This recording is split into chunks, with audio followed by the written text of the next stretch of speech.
অনেক সময় এমন হয় যে আপনি কোথাও যাচ্ছেন বেড়াতে অথবা রাস্তার মাঝে অথবা কোনো একটা জায়গায় বিশেষ কোনো কিছু দেখে আপনার যে কন্টেন্টের স্ক্রিপ্ট এই আইডিয়াটা মাথায় চলে আসতে পারে।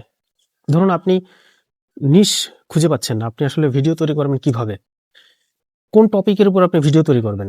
তো এই যে টপিকগুলো আমরা অনেক সময় মাথায় কাজ করে না যে আমি এখন কি দিয়ে আসলে ভিডিওটা তৈরি করব।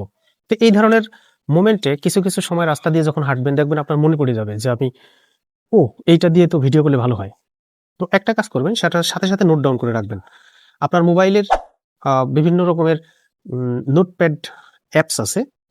এই অ্যাপসে আপনি নোট ডাউন করে রাখতে পারেন অথবা আপনি কাগজের কোনো নোট ডাউন করে রাখতে পারেন। এভাবে যদি নোট ডাউন করে রাখেন তাহলে দেখবেন যে আপনার স্ক্রিপ্টের এবং ভিডিও আইডিয়ার কোনো অভাব হবে না। আপনি যখন ভিডিও তৈরি করতে যাবেন দেখবেন আপনি ভিডিও কি নিয়ে তৈরি করবেন এটা খুঁজে পাচ্ছেন না, বা আপনার স্ক্রিপ্টটা কি এটা খুঁজে পাচ্ছেন না। তো এই বিষয়গুলো আমাদের সম্পূর্ণ রিমুভ হয়ে যাবে যদি আমরা জাস্ট একটু টেকনিক অবলম্বন করি। যখন আমাদের মাথায় আসবে যে রাস্তা দিয়ে হেঁটে যাচ্ছি বা কোথাও যাচ্ছি, এখন মনে পড়ছে যে আমি এখন এটা নিয়ে আসলে ভিডিওটা তৈরি করলে ভালো হতো। সাথে সাথে ওটা নোট ডাউন করে রাখবেন এবং নোট ডাউন করে ওইটা আপনি পরবর্তীতে যখন ভিডিও তৈরি করবেন তখন ওখান থেকে জাস্ট দেখে দেখে ভিডিওগুলো তৈরি করবেন।